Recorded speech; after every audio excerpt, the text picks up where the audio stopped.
Arun, Yes, ma'am. what is constructor? Constructor is a special function with the same name as of the class, and it is always called whenever an object is created and it has no return type. Yes, very good. Or can we have access specifier before the constructor? Yes, ma'am. Okay. Om Thakur. Om on करके आराम से खाओ पियो, है ना? क्या सही है? कहाँ भाग गया अभी ओम? पहले तो दिख रहा था। Yes ma'am. ओम, कंस्ट्रक्टर से पहले पहले मेरे को बताओ एक्सेस स्पेसिफायर क्या होता है? मैम मैम आपकी आवाज क्लियर नहीं है। एक्सेस स्पेसिफायर क्या होता है? एक्सेस अभी स्पेसिफायर clear है? मैम, एक्सेस स्पेसिफायर क्या होता है? मैम वो जिससे हम डेटा एक्सेस करते हैं, मतलब जो जिनसे जैसे हम जैसे गेट नेम हो गया, इन सब से हम जो डेटा एक्सेस करते हैं। तो example of access specifier? Get name, get function. Access specifier का एग्जांपल या keyword for access specifier? Public, private, protected. So public, protected and private. So I have said constructor is a special method. मतलब method ही होता है जिसका कोई जिसका नाम जो होता है क्लास के नाम के, ओम बंद कर दो माइक, है ना? जिसका नाम जो है क्लास के नाम के बराबर ही होता है और उसका कोई रिटर्न टाइप नहीं होता है, और which can have access specifier, but in general we don't write the access specifier. And constructor is a two types. One is a parameterized constructor and another is a unparameterized constructor. Parameterized constructors are a constructor which just a minute. Parameterized constructor is a constructor which takes the argument as a input like हमारे methods होते हैं, और अनपैरामीटराइज constructor वो constructor होता है जो कोई argument नहीं लेता है। एक अलग टाइप का कंस्ट्रक्टर और होता है जिसको मैं यहाँ पे लिख सकती हूँ डिफॉल्ट कंस्ट्रक्टर। डिफॉल्ट कंस्ट्रक्टर मतलब बनाते हैं it's value which initialize the instance variable with the default value. So like look at this example.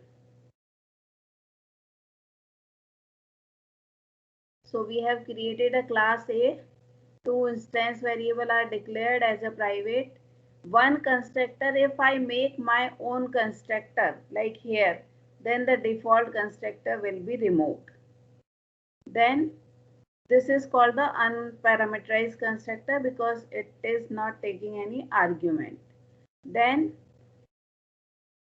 if I write this, it means I am not explicitly calling, although you can say कि भाई ये a लिखा है, इसका means क्या है कि हम इसको call कर रहे हैं, तो by default means it automatically call, you can say.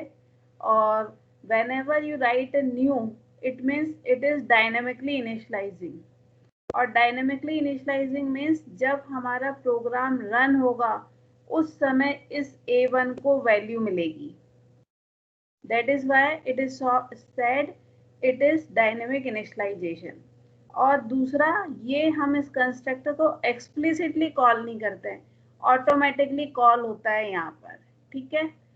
Then so if you write this, then what happen? This a1 is here and this a1 will point to this memory location.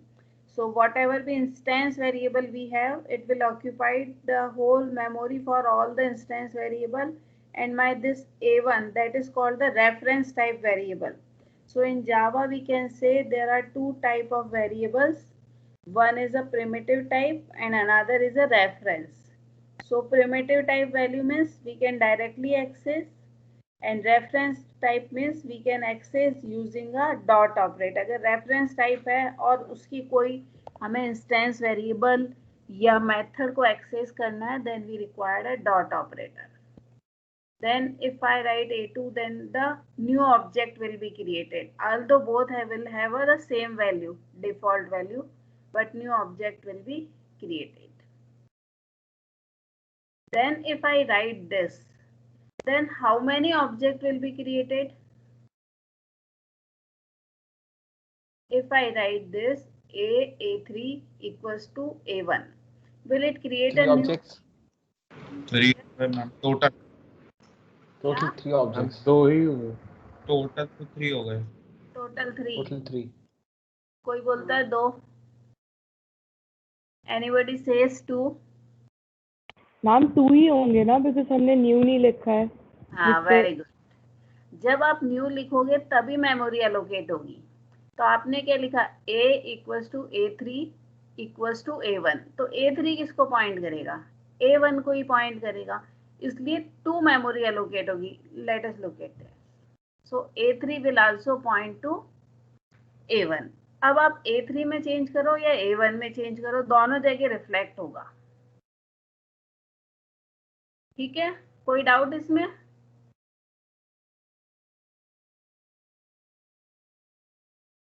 ठीक है, so next. अब मैंने लिखा A4 equals to A2। अमन, अमन अब कितने object allocate होंगे? अमन गोला। Still 2 2 ही होंगे। अब ये A4 इसको पॉइंट कर रहा है, A2 कोई, तो दोनों सेम जगह पॉइंट कर रहे हैं। If you make changes in E1 A2 और A4, दोनों जगह रिफ्लेक्ट होंगे। ठीक है, सो only 2 objects are created.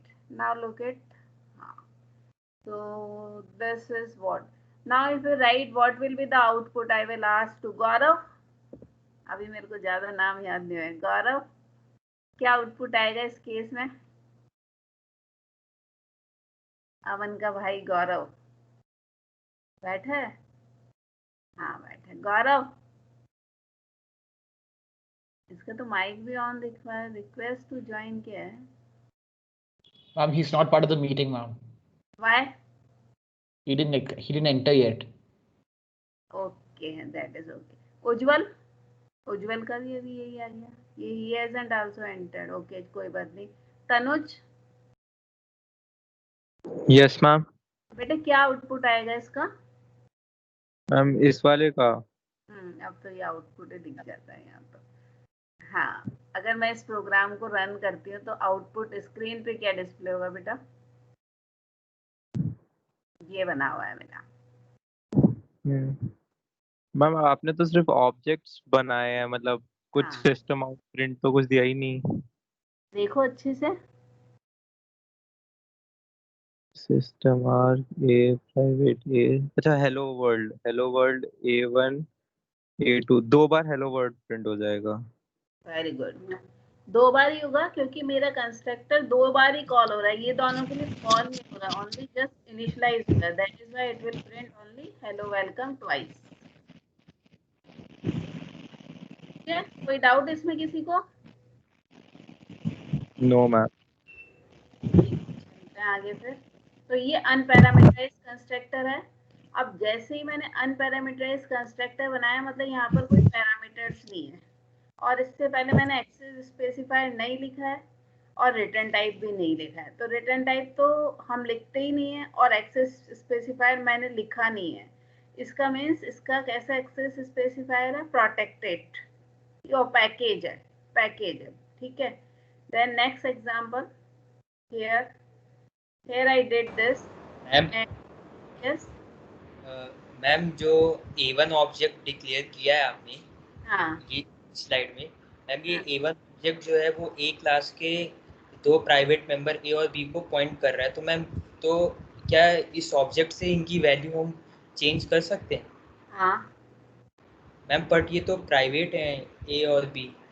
तो हम एक्सेस वो क्या बोलते हैं, कुछ क्या बोलते हैं, मॉडिफाई वो यूज कर लेंगे ना। मतलब inside the class if any method I can change ना। Outside the class I can not change, but inside the class I can make changes. Okay ma'am. Getting my point? कि मतलब मैं class में कोई मेथड बनाऊंगी, वहां तो change कर ही सकती हूँ ना A और B की value. Yes ma'am, yes ma'am. या उसके थ्रू चेंज कर सकते हैं, जो मैंने कल वाली क्लास में बताई थी कि एक्सेसर, म्यूटेटर, सेटर और गेटर, ओके मैम। उनके थ्रू हम चेंज कर सकते हैं। ठीक है, next look at this example.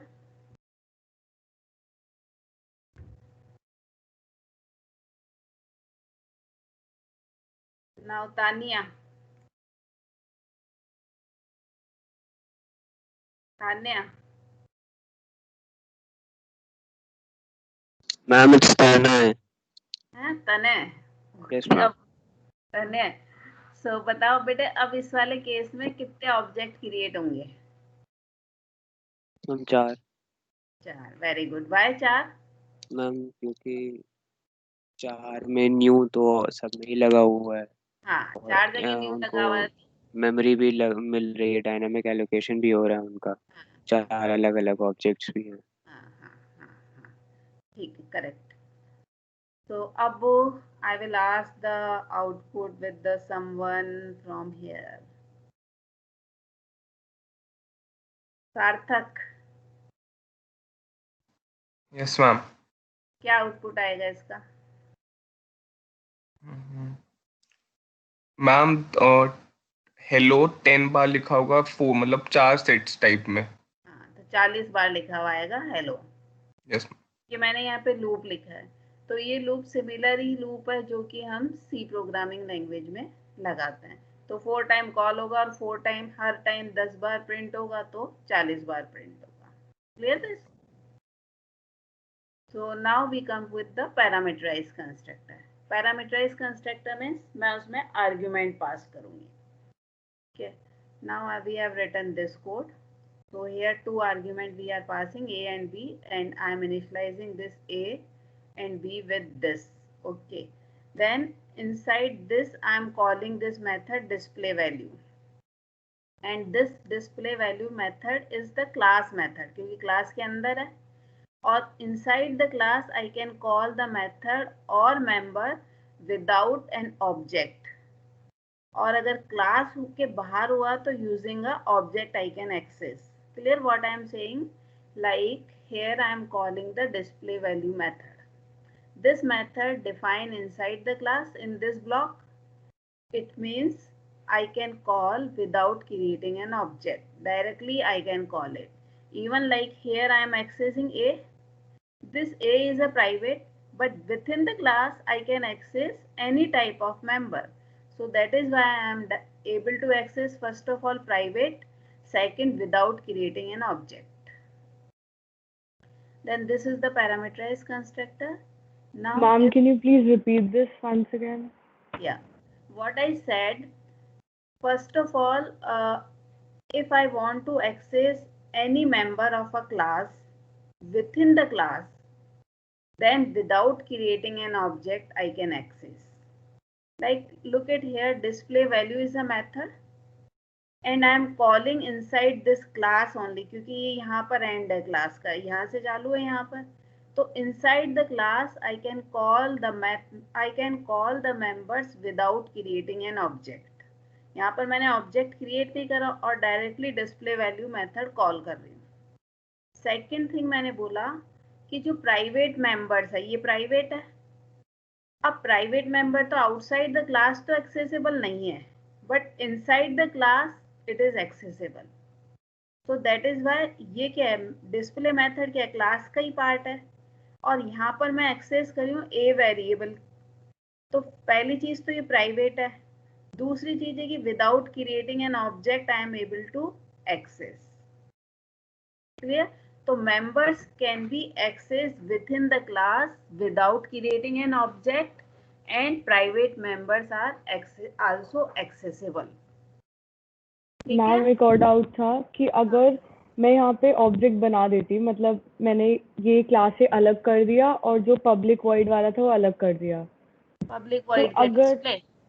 हाँ जो डिस्प्ले वैल्यूज है, हाँ हाँ. तो अगर मैं उसके बाद उसको कॉल कराऊंगी तो सिंस वो प्राइवेट इंट ए है, प्राइवेट इंट बी है, तो वो रन होगा.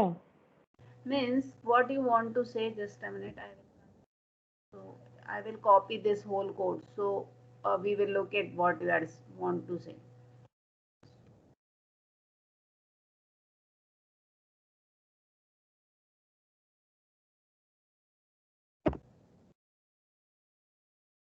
थोड़ी बहुत प्रॉब्लम आती है अगर हम इसको कॉपी करते हैं तो।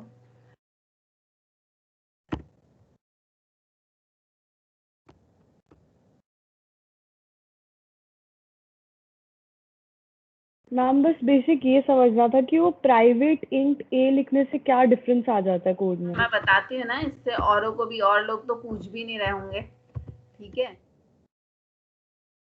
That is good. अब आप बोल रहे हो कि मैं ये void डिस्प्ले मेथड को मेन क्लास से बाहर लिख दूं। Yes That is good, ma'am. है ना। तो अब इसके लिए मुझे क्या, एक क्लास तो और बनानी पड़ेगी ना, इंडिपेंडेंट तो आई कैन नॉट राइट। तो इस मेथड को मैंने इस कंस्ट्रक्टर डेमो क्लास में लिख दिया। ठीक है, that is what you want to say ना। Yes ma'am. अब देयर इज, अब not what you want to say कि दिस ए इज एक्सेसिबल और नॉट। हाँ मैम, सिंस आपने वो प्राइवेट लिखा है जब आपने इंट ए और बी डिक्लेयर किया है, हाँ, तो तो वो उससे कुछ आउटसाइड फर्क द आएगा? Class it is not accessible without creating an object reference. ये तो मतलब मुझे यहाँ पे ऑब्जेक्ट रेफरेंस बनाना पड़ेगा हाँ। डिस्प्ले वैल्यू से। हाँ, मैम so एक बार what I करके did, दिखा दो। हाँ, जैसे मैंने ये ए, इसमें क्यों एरर दे रहा है, constructor A it can not be applied to given type required int. Okay, so int I will write here. ये हो गया, मेरा ऑब्जेक्ट बन गया। Now if I write a1 dot A, तो it will give an error. क्यों error देगा? Private variable. हैं? Private variable. हाँ, because it is a private variable, that is why it is not allowed to access outside the class. But ma'am call, ma'am पहले तो लेकिन call करना पड़ेगा ना, उसके बाद एरर देगा। नहीं, क्यों एरर क्यों? ये कॉल तो कर लिया मैंने। मैम लेकिन फंक्शन कॉल नहीं करा ना। उससे कुछ फर्क थोड़ी ना पड़ता, ये लोग ये कॉल कर लेते हैं।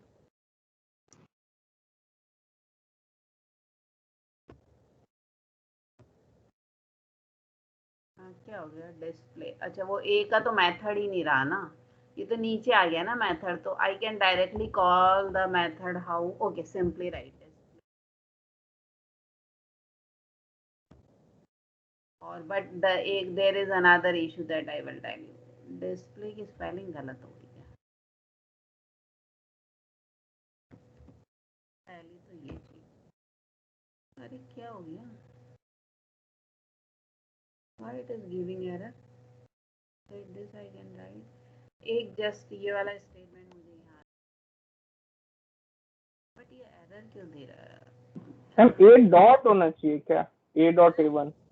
क्या? ए नहीं डॉट एक नहीं मिनट, ना। डिस्प्ले वैल्यू यहाँ से तो हटा दिया, एक बार मैं यहाँ से हटा देती हूँ। I can with in the class I can call my method, calling it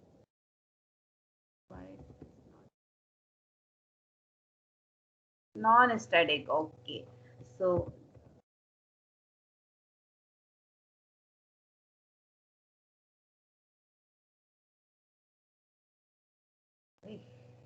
constructor demo values are static to static. Okay, so public, just a minute. I will tell you what is the ma'am वो static हटाना। whoever is asking this question, first of all static keyword मैंने लिखा है, उसका reason बाद में बताऊंगी। ठीक है, अब मैंने ये ए का ऑब्जेक्ट बनाया, यहाँ पर ही बनाना पड़ा क्योंकि मैं बाहर से बनाती हूँ तो कोई यूज नहीं है, क्योंकि दैट इज नॉट एक्सेसिबल। अब आपका सिंपल अपना क्वेश्चन ये था कि मैं A1, ये मैंने एक ऑब्जेक्ट बनाया, इससे क्या मैं प्राइवेट वेरिएबल एक्सेस कर सकती हूँ क्या? नहीं कर सकती हूँ। A1 ऑब्जेक्ट बना लिया, ये A है तो you can not access. Private variable is not allowed to access outside the class. और अगर मैं यहाँ से इसको प्राइवेट हटा दूं तो it is allowed to access. But access कैसे होगा? ये अलाउ कर दिया पहली चीज। ठीक है, एरर हट गई। बट आप डायरेक्टली ऐसे नहीं लिख सकते हो।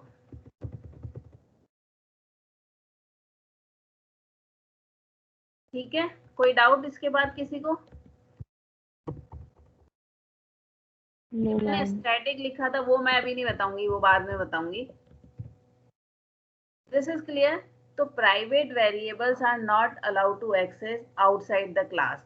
तो जैसे अगर मैं एक को प्राइवेट बना दूं, एक को प्राइवेट से हटा दूं, तो एक को प्राइवेट बना दिया, एक को प्राइवेट से हटा दिया, तो अब क्या होगा, प्राइवेट इज नॉट एक्सेसिबल, और जो प्रोटेक्ट पैकेज है एक्सेस स्पेसिफायर है वो अलाउ है outside the class. Even I can initialize the value of this a1.b equals to 20।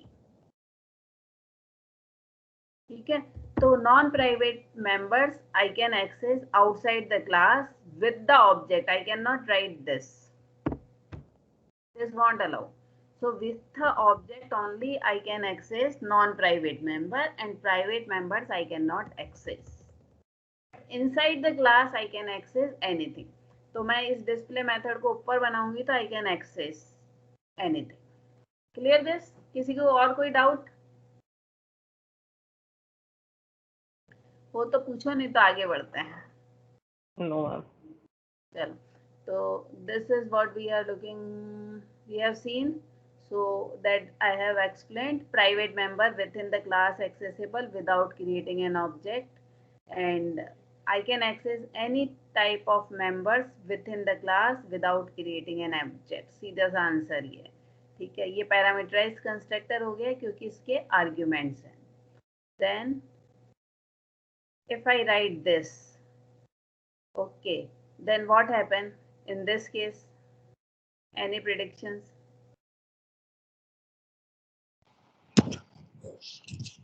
Radhika.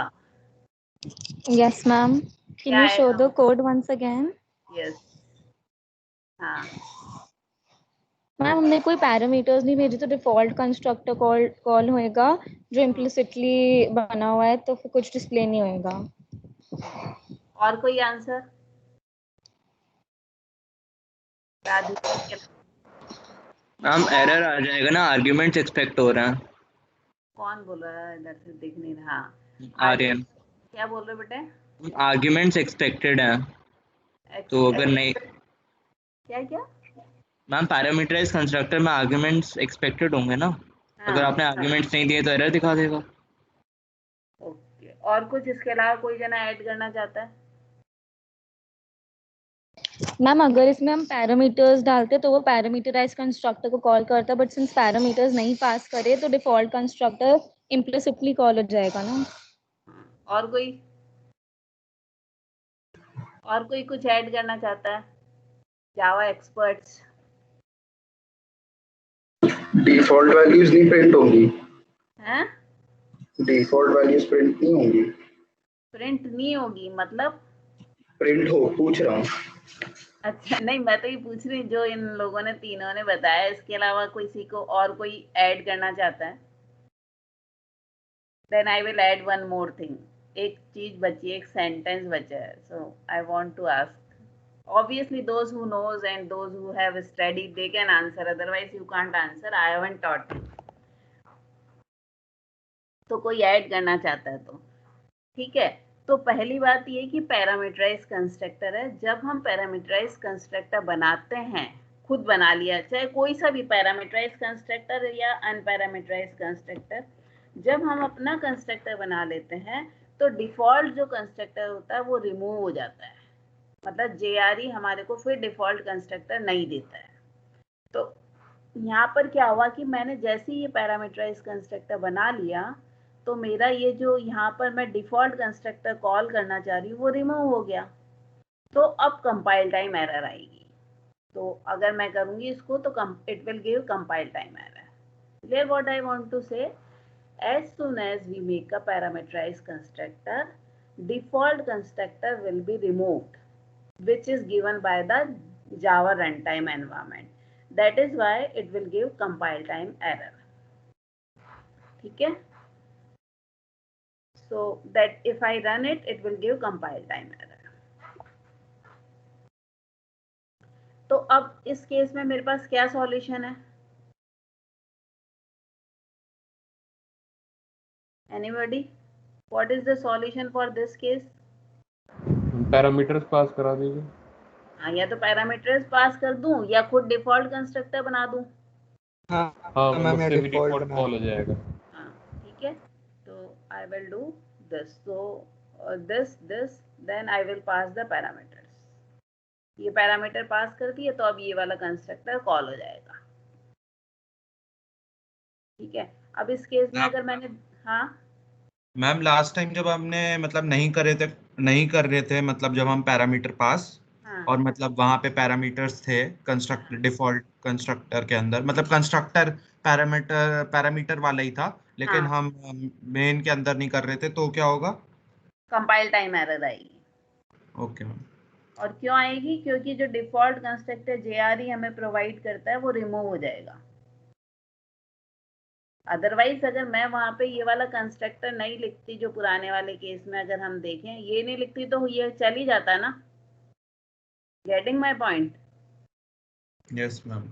अगर मैं ये वाली नहीं लिखती लाइनें तो मेरा ये वाला कोड चल जाता, बट जैसे ही मैंने ये वाली लाइंस लिखी तो मेरा जो डिफॉल्ट कंस्ट्रक्टर JRE प्रोवाइड करता है वो रिमूव हो गया, और वो रिमूव हो गया इसलिए कंपाइल टाइम एरर आएगी।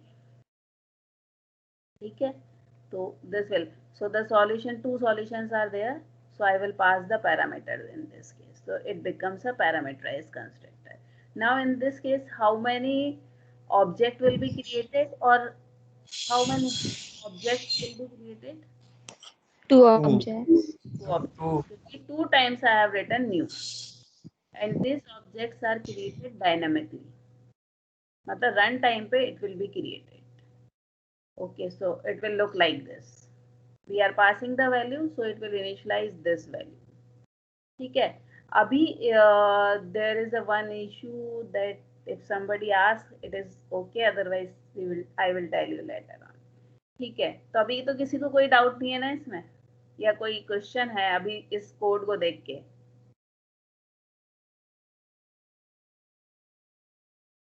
नहीं है मैम? हाँ मैम वाई ये दिस ऑपरेटर को क्यों यूज कर रहे हैं मैम, समझ नहीं आ रहा। वेरी गुड, कौन पूछ रहा है? शाद, क्या नाम है? हिमांशु पाठक मैम।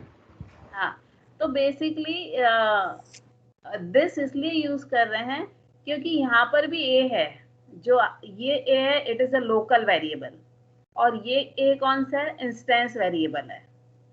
तो लोकल वेरिएबल और इंस्टेंस वेरिएबल दोनों इस ब्लॉक के अंदर एक्सेसिबल है, होते हैं, यस और नो? Yes ma'am. तो अब इसको डिस्टिंग्विश कैसे करें?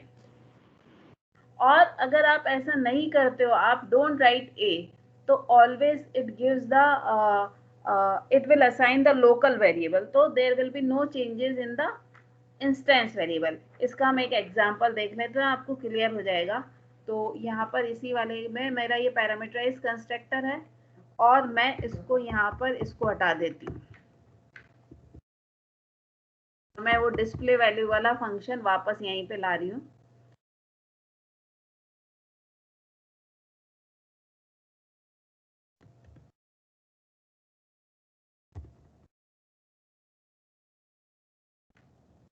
अब मैंने यहाँ से दिस कीवर्ड हटा दिया, ठीक है, और मेरा कोड यहाँ पे मैं इसको वहाँ पे एक मिनट यहाँ पे बना देती हूँ obj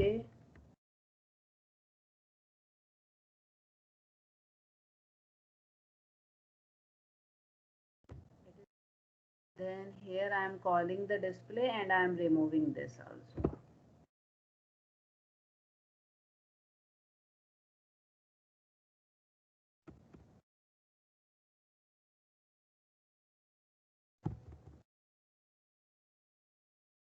अभी मैंने दिस कीवर्ड हटा दिया है, और आपको आई थिंक ये पूरा सा विजिबल हो रहा है कि ये हमारी क्लास है, इसमें ये प्राइवेट चाहे हम रख लेते हैं, ये कहता है ये प्राइवेट रख लिया, और यहाँ पर मैंने दो लोकल वेरिएबल इंट a और इंट b है, और इनका नाम मेरे इंस्टेंस वेरिएबल के बराबर है।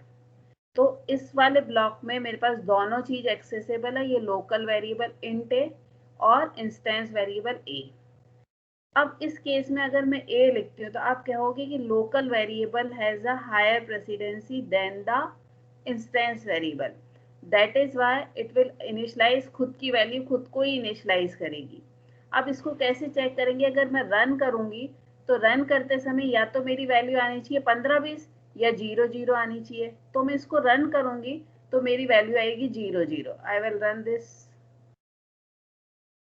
तो आंसर क्या आ रहा है? 0-0। It means it hasn't assign the value to the instance variable.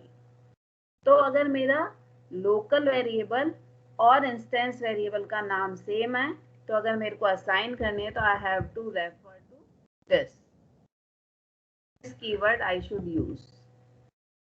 Clear? अब मैं रन करती हूँ। Yes ma'am. तो मेरी वैल्यू आ रही है 15-20। इट मीन्स वैल्यू चेंज हो गई। ठीक है, तो दिस जो है वो इसलिए यूज होता है, और बेसिकली दिस किसको रेफर करता है? जिस पर ये मेथड कॉल कर रहे हो। अब आप बोलोगे कहाँ मेथड कौन सा कॉल कर रहा हूँ?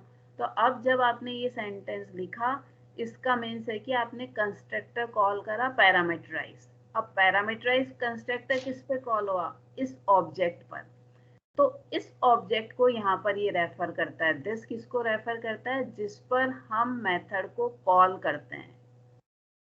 तो यहाँ पर हम इस पर मेथड को कॉल कर रहे हैं, that is why it will refer to this. तो इसकी वैल्यू चेंज होगी ए और इसकी बी की। क्लियर? अब कोई डाउट किसी को? No ma'am. मैम हाँ मैम वो कंस्ट्रक्टर में हम लोग सेम वेरिएबल नेम क्यों यूज कर रहे हैं, लेकिन कोई और भी यूज कर सकते थे ना, आप कर ए और सकते बी यूज हो। करने की जरूरत क्या है? हाँ सही बात है, क्यों कर रहे हैं? तो मत करो, तो नहीं कर रहे तो कोई जरूरी नहीं है।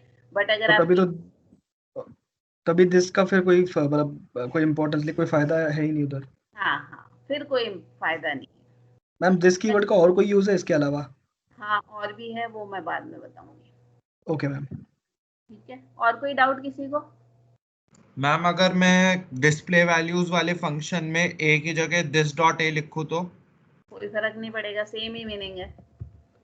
अब इसका भी बहुत अच्छा एक चीज, चलो अभी तो नहीं बता रही बात, कोई फर्क नहीं पड़ेगा, सेम आंसर आएगा।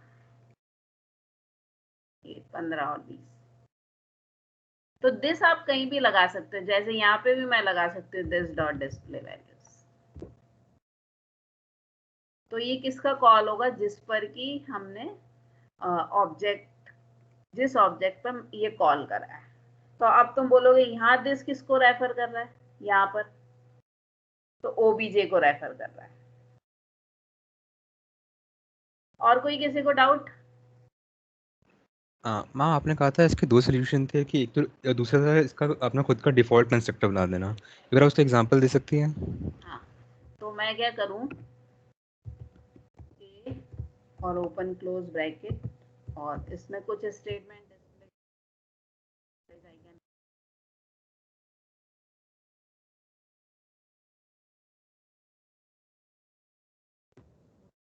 पहला सॉल्यूशन तो हमने पैरामीटराइज पास कर दिया था, अब पैरामीटर हटा देती हूँ और इसको रन करते हैं।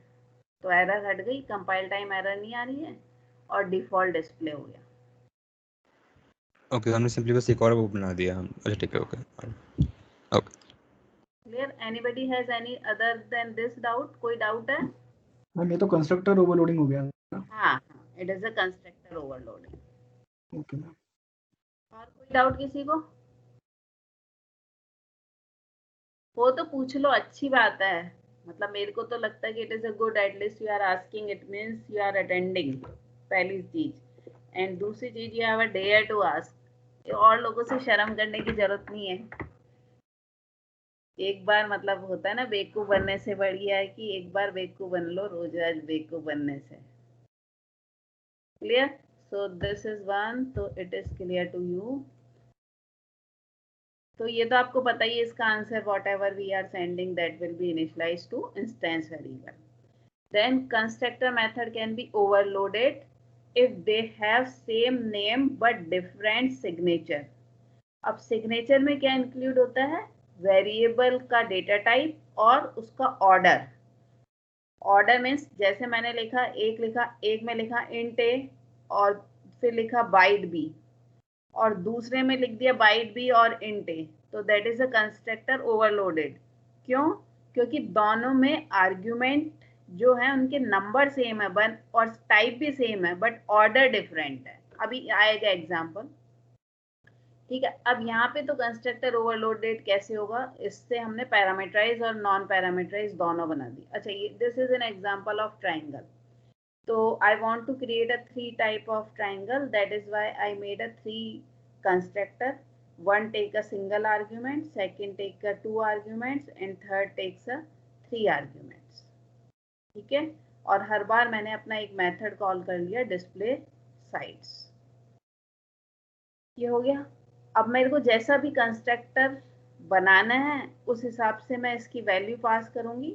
अगर एक आर्ग्यूमेंट पास करूंगी तो रिमेनिंग मेरे क्या होगा, if I want to create a equilateral triangle so all will be initialized with this single side. If I want to create isosceles, so these are this thing you know. So now I have done this. तो अब इस case में कौन सा वाला constructor call होगा?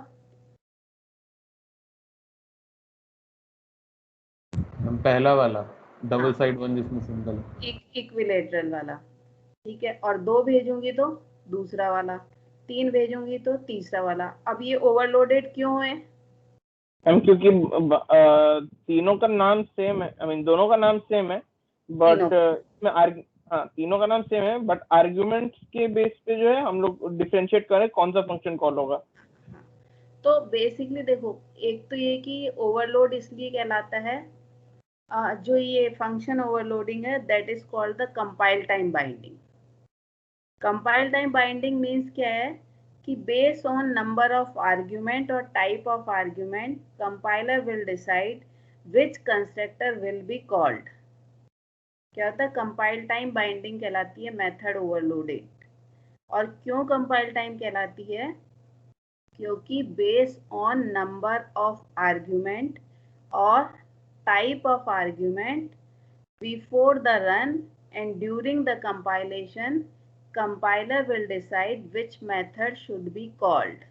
That is why it is called the compile time binding. तो एक आर्ग्यूमेंट है तो इसको कॉल करेगा, 2 है तो इसको कॉल करेगा, 3 है तो इसको। तो कब कंपाइल टाइम पे ही वो डिस्टिंग्विश कर सकता है। हम आगे देखेंगे कि रन टाइम पे कई बार कंपाइल टाइम पे वो डिस्टिंग्विश नहीं कर पाएगा क्योंकि जब सेम नाम होगा उसके लिए हम देखेंगे मेथड ओवरराइडिंग, तो उसको बोलेंगे डायनेमिक बाइंडिंग, ठीक है। इसमें कोई doubt?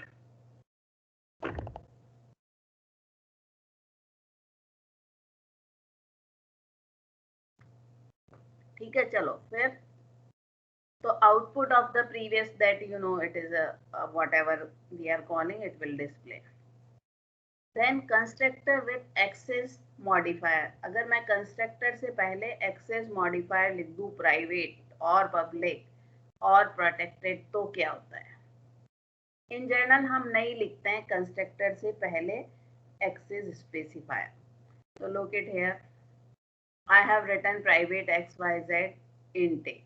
It means this constructor is not available outside the class. एक कंस्ट्रक्टर ये बनाया, इसके पहले पब्लिक लिख दिया तो it is available outside the class. और ये मैंने यहाँ पे लिखा। अब क्या होगा इस केस में, अगर मैंने ये वाला स्टेटमेंट लिखा तो आई विल आस्क समबडी सानिध्य सानिध्य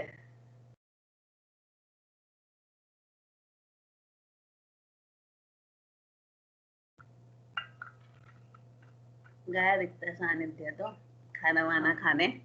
रोहन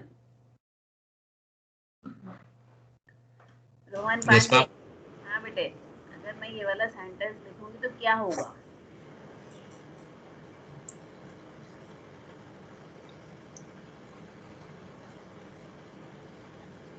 बताओ, सोचो।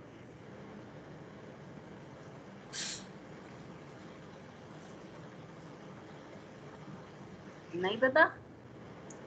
नहीं पता। ठीक है, और लोग अपने आप से जाया मत करो खाना खाने पानी पीने, पहले से सब तैयार होके बैठे करो। राज ठाकरे, राज ठकरार होगा। Yes ma'am. नहीं आता। आएगा? नहीं आता मैम। नहीं आता, चलो सोचो तो सही, नहीं आता तो ठीक है, गैस तो करो। क्या ही बात है। कोई गैस? राधिका? Yes ma'am. बेटे क्या आउटपुट आएगा? मैम एक बार कोड दिखा सकते हो आप? ये रहा।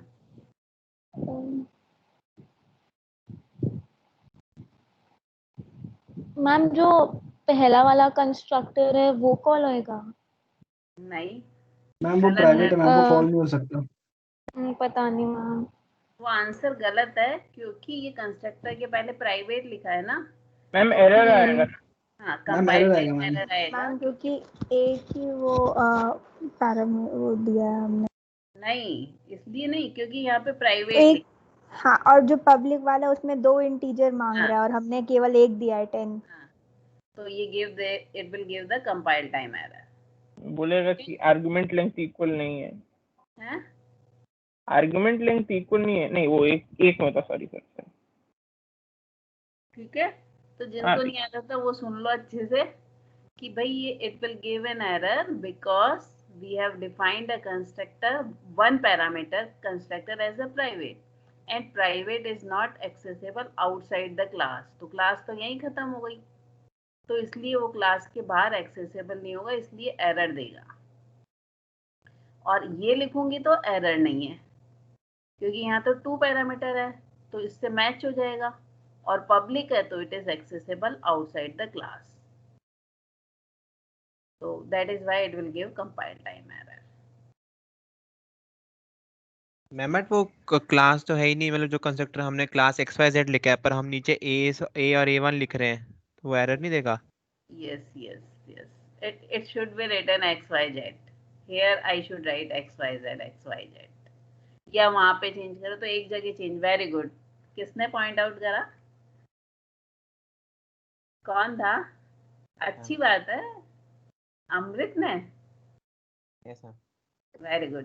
तो इट विल बेसिकली वो टाइपो मिस्टेक हो गई यहाँ पर। तो वन ऑफ द प्लेस इधर I should make here XYZ और यहाँ पर ए करूँ, तो अज्यूम कर लो one of the same thing. So it will give an error.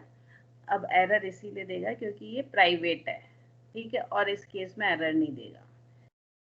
तो कंपाइल टाइम एरर देगा मीन्स इस स्टेटमेंट पर तो आएगा ही नहीं, तो it will not allow to run a program. Clear this? Ma'am, is there any use for private constructors? अभी तो मैं आपको नहीं बता सकती हूँ, बाद में बता दूंगी प्राइवेट कंस्ट्रक्टर का यूज क्या होता है। मैम हाँ मैम बायोजेड में दिस लगाने की क्या जरूरत थी? बस इसलिए लगा दिया कि to distinguish this because in that I have declare a local variable and instance variable का सेम नाम था, इसलिए। हाँ मैम एक्स में भी लगा सकते थे ना? एक्स में भी लगा सकते थे ना? कहाँ पर? ऊपर एक्स में this dot x equal to, हाँ लगा, जैसे इस वाले केस में लगा सकते हैं this dot x equal to A. और नहीं भी लगाओगे तो चल जाएगा क्योंकि यहाँ पे लोकल वेरिएबल और इंस्टेंस वेरिएबल का नाम। मैम बात दिस कैसे लगा सकते हैं? वहाँ पे एक्स है ही नहीं उसमें, तो है ना, ये रहा x. Ma'am like global variable use होगा ना अगर दिस नहीं यूज किया तो दिस की कोई जरूरत ही नहीं है। कहाँ पर? इस वाले केस में? नहीं फर्स्ट वाले केस में। इससे प्रीवियस वाले एग्जांपल में जा रहे हो क्या? नहीं मैम इसकी बात कर रहा हूँ, प्राइवेट वाला है, उसमें दिस की कोई जरूरत नहीं है ना। लेकिन नहीं लगा दूं तो कोई थप्पड़ नहीं मारेगा। लगा सकते हैं ना दिस, कोई प्रॉब्लम नहीं है, लगा सकते हैं। और नहीं भी लगाओगे तो it will also work. Basically हम लगाते जब ही है जबकि नाम को, दो वेरिएबल के नाम सेम हो और उनको डिस्टिंग्विश करना हो कि इंस्टेंस वेरिएबल और लोकल वेरिएबल किसको रेफर कर रहे हैं, तो लगाने पे कोई एरर नहीं आएगी। मैम अगर प्राइवेट XYZ में भी अगर 2 आर्ग्यूमेंट्स हो और पब्लिक XYZ में भी 2 आर्ग्यूमेंट्स हो तो क्या वो फिर डिस्टिंग्विश कर पाएगा, मतलब ओवरलोडिंग होगी तो? अच्छा नहीं, फिर तो ओवरराइडिंग हो जाएगी। मैं समझा नहीं यार। मतलब if you right like private XYZ int a comma int y, then you write public xyz int a or int x or int y, whatever be two variable you have written, then it can't be distinguished. Clear what we are saying? Or I will write here. तो ये हमारा constructor है, यहाँ पे एक constructor बना हुआ है और मैं एक और लिखती हूँ, इसके पहले प्राइवेट लिख देती हूँ, एक और बनाऊंगी सेम और इसके आगे पब्लिक लिख दूंगी. This is what you want ना? Yes ma'am. अब देखो क्या पहले खुद ही एरर दे रहा है कि ये कंस्ट्रक्टर ऑलरेडी है डिफाइंड, बस एक प्राइवेट और पब्लिक के बेस पे डिस्टिंग्विश नहीं करता विद इन द क्लास. अब मैं यहाँ से ये हटा दूं या let us look at another thing. Yes I will do. क्या करूं?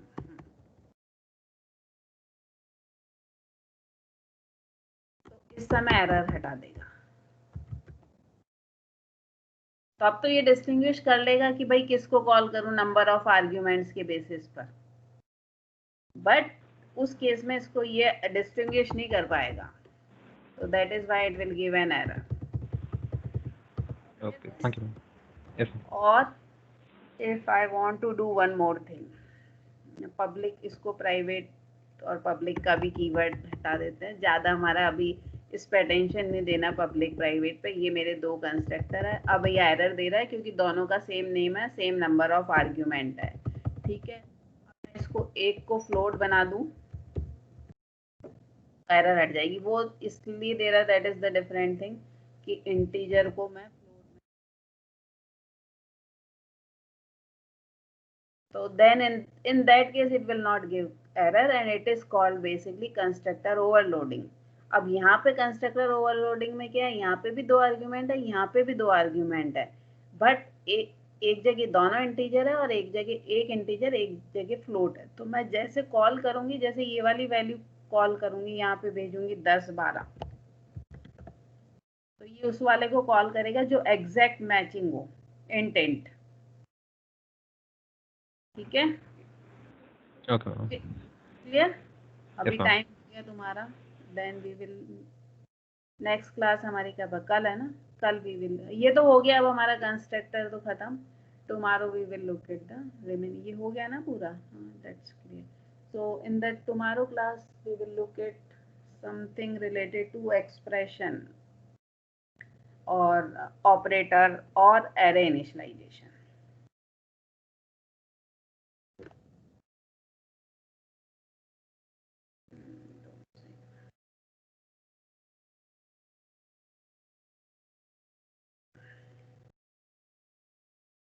कल वाली रिकॉर्डिंग नहीं मिल पाएगी because I don't know how I have lost. आज रिकॉर्डिंग स्टार्ट कर दी थी ना. यस, तो आज की मिल जाएगी और